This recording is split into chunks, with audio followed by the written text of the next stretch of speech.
same reason I have to drink hazy IPA, even though I don't want. Shut up. Shut up. I didn't say anything bad about hazy IPA. All I said.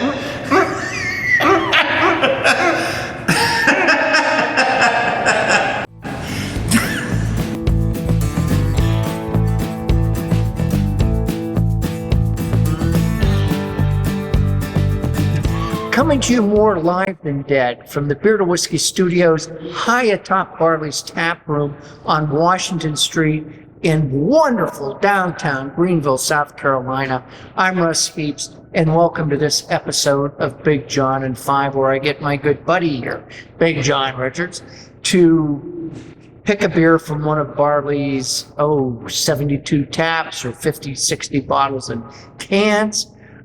We sniff them, we sip them, we kibitz about them. John tells us a little bit about the brewery. Sometimes he gives us some brewing history. And we sip down some beer, which is, for us, the best part of this whole thing. Well, I mean, for all of us. And again, if you don't have a beer in your hand, just go get one. Pause the video. We'll wait. Yeah, we will. Yeah, We'll still be here when you get back. Here, right. We'll be here when you get back. Yeah. John? So we're having a J. Wakefield beer from your old stomping grounds out of Miami, Florida. They must be a fairly new brewery because I've never heard of them, and I've researched breweries down there back when I was doing a lot of the brewery interview things, and this is new. So it says it started in 2005. But they didn't put out their first commercial batches of beer until 2010. But that's still some time ago. Wow. Where were they hiding? Miami, I guess.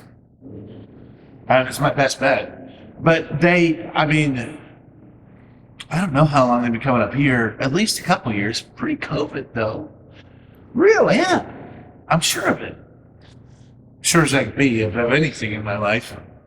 There's a lot of stuff I don't know, and this apparently is one of those. Well, so I was reading up on the brewery, and I made a comment, and I'll just throw this out there as People's Exhibit A, because I was like, people are weird. These people are weird. All people are weird. And I was reading about this beer, and it says it's a Citra hopped beer.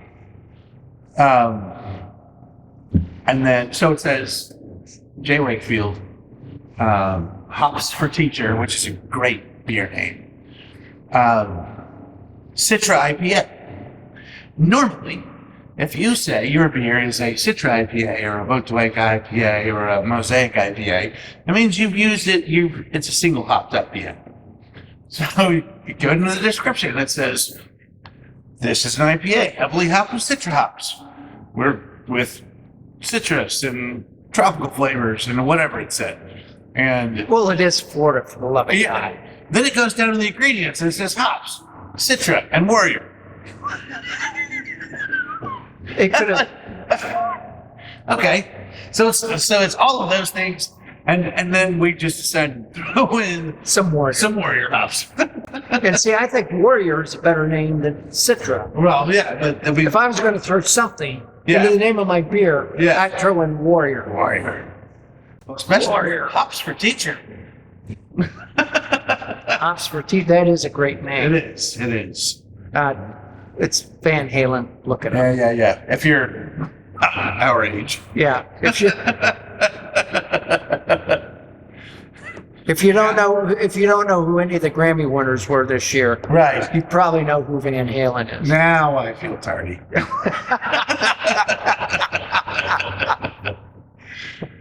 All right, so J. Wakefield, and they do some very off the wall stuff too, like a lot of the very good brewers do. But this is just, and then again with the weird stuff, they were like, we do some very weird things with all local ingredients, and they named some other beer that had like 11 ingredients, and then like Hops for Teacher. I was like, oh, they did something unique and local with their ingredients. No, it's just like, hey, you do what you want. Just tell people what you want. Yeah. So I did have a little sip of this. earlier, before we got started. just to see what it was, and it's quite good. I was also very happy, and I'll bring up this IBUs later because it's 6.5%, 67 IBUs, and I bring that up because I want to talk about the IBUs later. But I want us to taste this beer first because I actually think Russ is going to like this. We've come so far in Russ's beer drinking career that this is a very West Coasty IPA, except it's probably more tropical than most of the stuff that came out in the 90s. I used to not be able to appreciate it. And Russ just wouldn't have a part of it. Like, he would sit down and drink one here when we were doing a shoot because you got to do that. Yeah. Same reason I have to drink Hazy IPA, even though I don't want. Shut up. Shut up. I didn't say anything bad about Hazy IPA. All I said.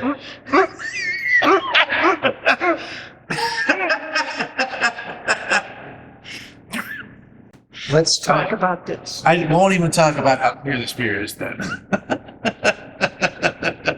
It is pretty clear. It's pretty.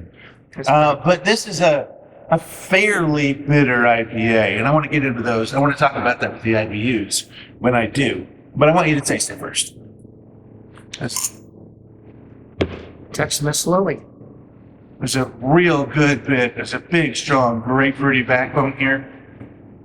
There's a little bit of tropical fruit running around the edges. And there's just a touch of that piney, resiny bitterness on the finish. But the finish is so smooth, and the malt backbone is so well integrated into what this beer is. This is one of the most well-balanced beers I can remember tasting in a very long time.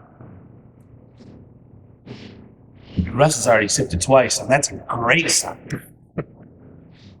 I kind of like it. Yeah. The balance on this beer is so good. It is. And one of the things that hit me while I was gone, when I came back from Germany, was He was in Germany. I just was in Germany. When I got back, was how well balanced most of the beer is over there. And part of the reason for that is a lot of these breweries have been brewing the same beer, the same recipe for 400 years. I mean, a lot of these breweries in Germany, especially Germany, have been brewing the exact same recipe for longer than the United States has been a country. The beer is older than our country. And I mean, not the beer you're drinking, but the recipe is.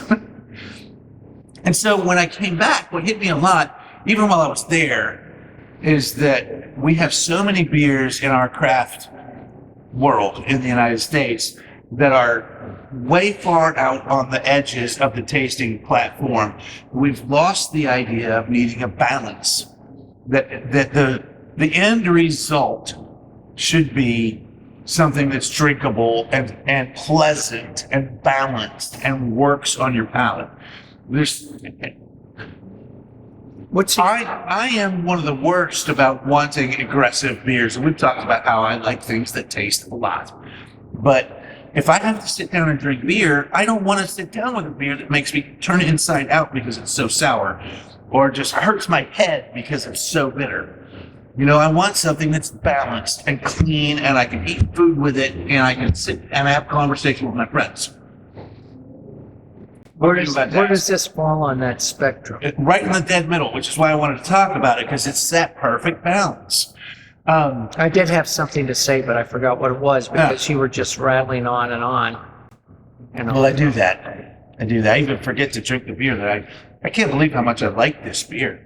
I can't believe how much I like this beer. I'm very pleased because I thought you were going to like this beer a bunch. So I wanted to talk about the IBUs because it's pretty often that you walk into a beer bar and you see IBUs on the menu. And IBUs are a math problem that describes how your beer is going to taste. So they are not in any way accurate. What I have found that does seem to work is comparing the IBUs to the ABV. And I think we did this at least on one other video somewhere, but It's like long division. These people didn't watch that movie. So if you're looking at a beer and you're looking at it, so this is 6.5%. which is 6.5, and 67 IBUs. If you remove the decimal out of the ABV and match those two numbers up, they're right next to each other. Right. So if you look at a beer that's 6.5% and it's 45 IBUs, and you remove the decimal, they're nowhere near each other. And the same if it's 6.5 and it's 85 IBUs. So if the ABV and the IBUs are pretty close to each other, mostly as it relates to pale ales and IPAs. It's not always the same for other beers. But if you're looking at this, and that's the only time you really be concerned about the IBUs anyway. Right. So that you're going to be at a point of balance between the bitterness and the sweetness of the beer. If you're looking at like the higher number being an IBU number, then the bitterness is going to be much more pronounced as it relates to the sweetness of the beer. And if it's the other way around and the IBU number is much smaller than the ABV number, then you're going to get a much sweeter end result, and the hops are probably going to be a lot more aromatic. And that's where juicy IPA comes in, because a lot of the juicy hazy New England IPAs, they don't even do a bittering competition. So some of these beers come out approaching 0 IBUs, but they've got pounds, gallons, mounds of hops added to the beer. It's just done at a different time. So all those flavors become aromatics, and they become volatile organic compounds, and literally aromatics, instead of turning into dissolved hop oils in the beer. So you're going to taste all the flavors without getting any of the bitterness. That's where this beer in particularly shines, is it does all those things well, and you end up with a beer that's pleasantly bitter, that's pleasantly sweet, that's well balanced with a lot of flavors. There's a lot of really good, juicy, fruity flavors that are in there, but they're integrated well into the rest of the beer. So I brought up that IBU. Ditto. Ditto. Ditto. I couldn't have said it better myself. I don't like talking about IBUs. I know you don't. You hate IBUs. They're not a good representative number for what's going on when you taste a beer. They're great for the brewers because they can measure it by science and see how many dissolved alpha acids are in the beer. But it doesn't translate into perceived bitterness. But correct me if I'm wrong.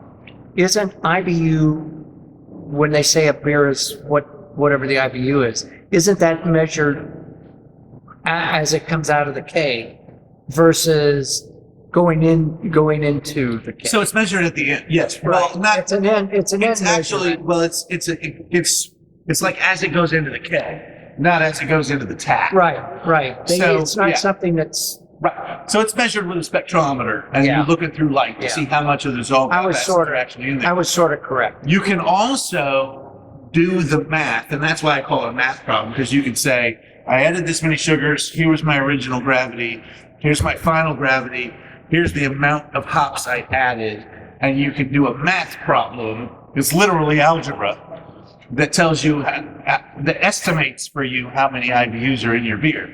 But if you want to know exactly what it is, you can do it with a spectrometer. Okay. Anything else? No.